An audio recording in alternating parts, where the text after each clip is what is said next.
Onula, Majo, Sendayini, and good evening to my lovely viewers out there. Welcome once again to this episode or another episode. It's been a while since I came on, and I would like to ask that you forgive me. A couple of things came up, work related, and a few funerals here and there that I had to be part of, so that didn't really give me the chance to sit and shoot or put content together. But so I'm here once again, and I'd like to officially welcome those who are coming in for the first time. Welcome again for those who have been here before or who are subscribers. For those who aren't subscribers already, I would like to urge you or plead with you to subscribe and click the notification bell so that you're notified when new content is put out there. For those who are continuing subscribers, continue to like, share. I really appreciate all of you who have tried as much as possible to share my content with friends and family, relatives, whoever. I say thank you very much. On today's episode, you would realize that I started off by speaking certain languages that some of you probably aren't familiar with. So I said Anula, which is good evening in Gonja, Majo, which is good evening in P, and then I also said good evening in Hausa. But of course, there was a normal good evening that we all know. So the very first good evening was in Gonja, which is Anula. That's my language. It's my tribe. Gonja is my tribe, and I followed up with good evening in P, which is Majo. I'm sure it's not something that I use a lot of the time, but then I also said good evening in Hausa.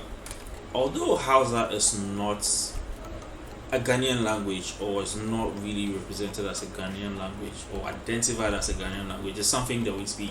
I know it's from northern Nigeria, I stand to be corrected, but we have adapted it and it's sort of like become one of our languages. So Ghana is known to have about 50 indigenous languages. About 11 out of these 50 languages are taught in schools. I don't know if it goes up to secondary level as well, but languages that we hear on our local radio stations and television stations, unfortunately, it sort of ends there because a lot of us don't continue to speak our native languages.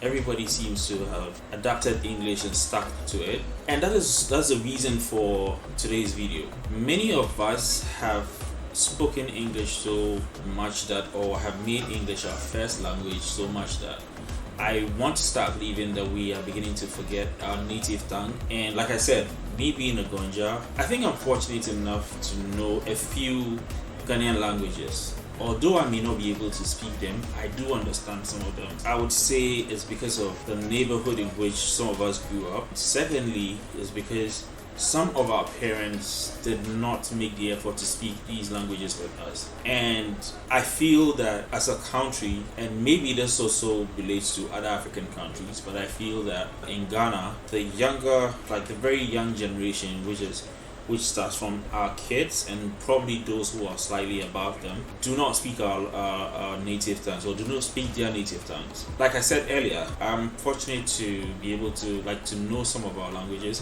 I'm terrible when it comes to learning languages, I know, but I do understand some. So for languages that I understand and some of which I speak, so obviously there's Gonja, which is my native tongue. There's I understand Fanti, I understand and I can speak P, and I understand Ga. I speak Hausa as well. So Hausa inclusive, that makes about 5. Although Hausa is not a Ghanaian language like I said before, but it becomes an advantage to me if I happen to be somewhere where Hausa is the language that they speak the most. That's just by the way. But again, the reason for this for today's video is specifically for our younger generation, and the fact that we are losing we're losing part of our identity, which is our language. Since we have all decided, or many of us have decided, to speak English, we pay very little attention to our local dialects. So for me, I think my parents did a good job. My dad especially, he has maintained this thing where he speaks Gonja with us, like me and my siblings. My mom speaks Gonja as well. My mom is one of those people who speaks a lot of languages, a lot of Ghanaian languages. How she learns them, I don't know. But so this topic of the younger generation losing or not being able to speak their mother tongue is fast becoming a big problem. I'm saying this because I would say I'm a culprit as well, because I don't speak my native tongue or my native language to any of my kids. Maybe because they are not here, or maybe because they don't live with me. For now, that's another story. I don't like to bring my family into my social life, so I'll leave that aside. But as to where they are, where they are not. But the problem is, so like me and many other parents, we don't make the effort to speak our local dialects with our kids, and everything is all about English.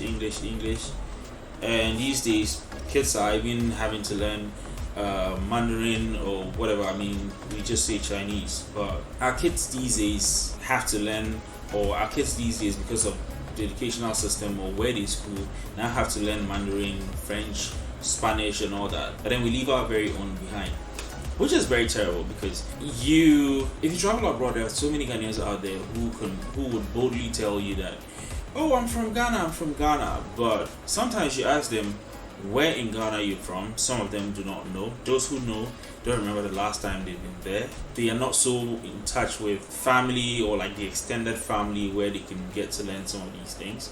I get that, yeah, living abroad, like there's so many things that happen, but let's even put abroad aside. The worst offenders for me, I think, are those of us who live in Ghana and do not make the effort to teach our kids how to speak our native tongues. You never know when it's going to come in handy, and if we all decide that we're going to live in isolation through the languages that we speak, I don't think it's going to help us that much. So I don't know how many languages there are in the East African region, Tanzania, Uganda, Kenya, but the common language you hear across is Swahili. And it's a national language, kind of like, and even gone international. In Ghana, Twi is a commonly spoken language, and I think it is mistaken as the national language. If sometime, like maybe in the past, it was said Twi will be the national language, I don't know. I don't think I've ever come across that, but it's nice to know that at least Twi is a common Ghanaian language that a lot of people can speak. But I also don't like the fact that we treat it as if it is the only language that one should be able to understand and speak. Especially, again, I'm going outside the shores of this country.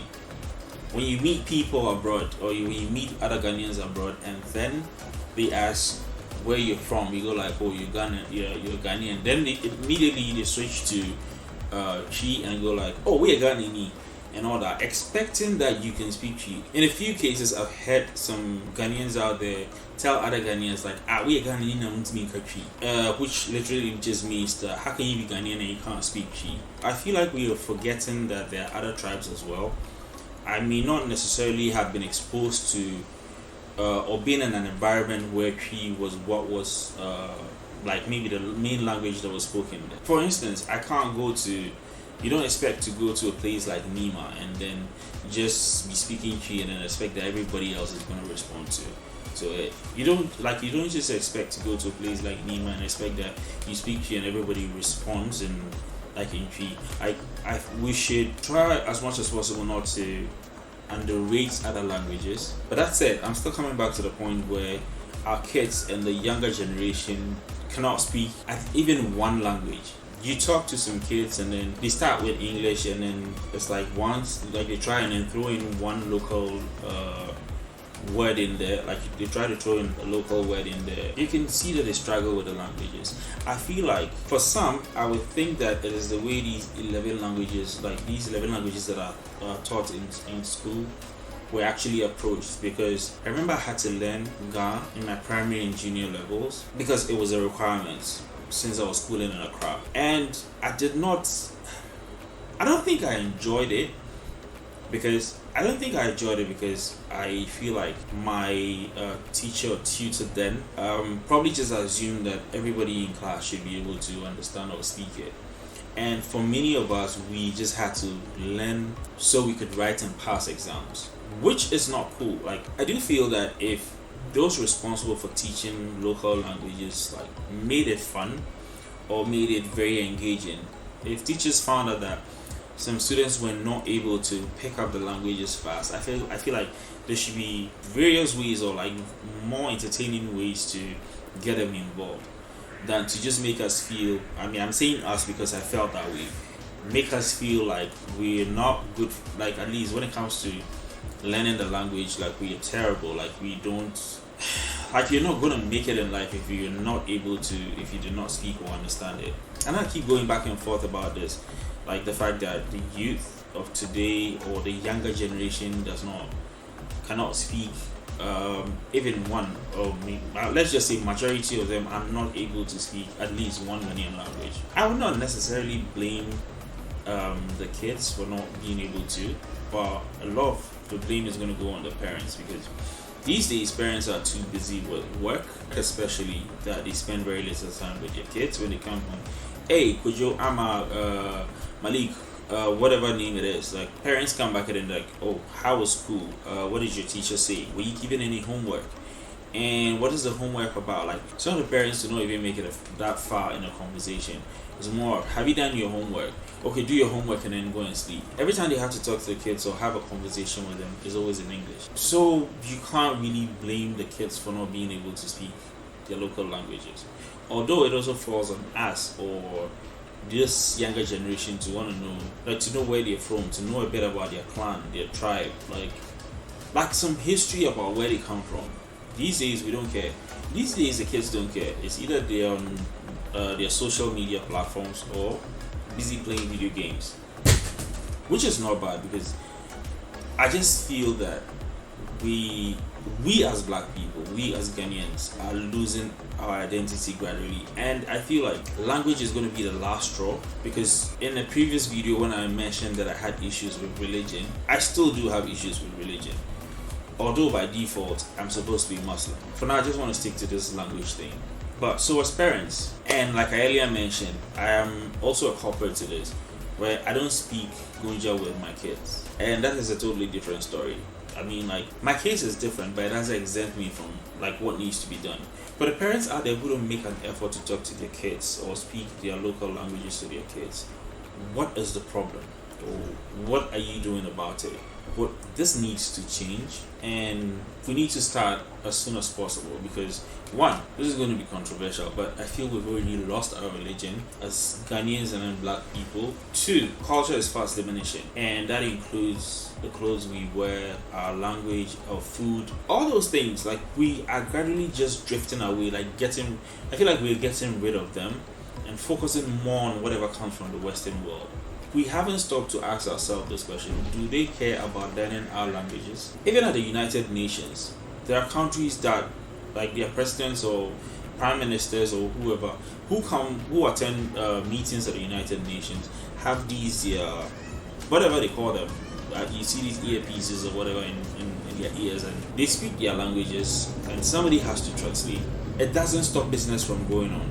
So why can't we just sort of also? Why have we just adapted English as like our main thing, and like everything else can go to hell?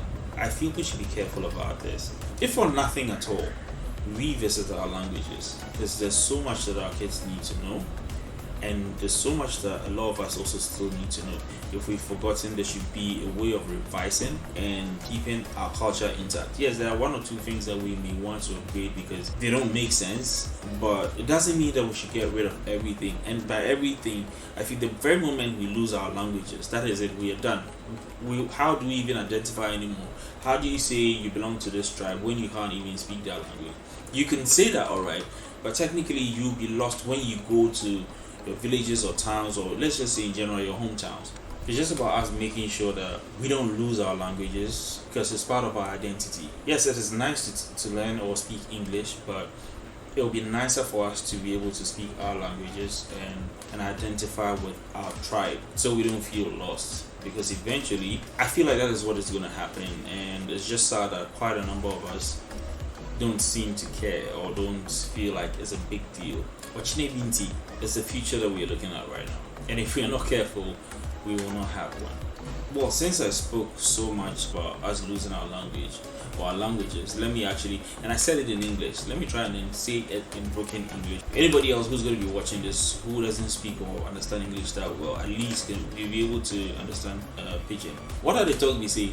Many of we know if you speak one of local languages. Where we from? Me like this are from Salagade, where they speak Gonja. Many of you, some from some from the Bono area, some from the Kumasi Ashanti area, some from the Ewe area, some from the Volta area where we speak Ewe and thing. Then my Hausa people today. When Akidis know if you speak the language. If you ask them where they're from, they just go tell you say we're from Ghana. But not if you speak any language for them. Even P-Set, where I go talk say more people not speak set. That one say we problem give them. So I did beg you, I did take God beg you. If we say we go start to teach on our kiddies how we go talk on our languages where we bring from villages come Accra inside. It will start to better because the Accra we come with the or everybody is speak English. You know what a language that too. In 9 say we go speak the English song, but then we for not forget where we from. That be all I did want to tell people.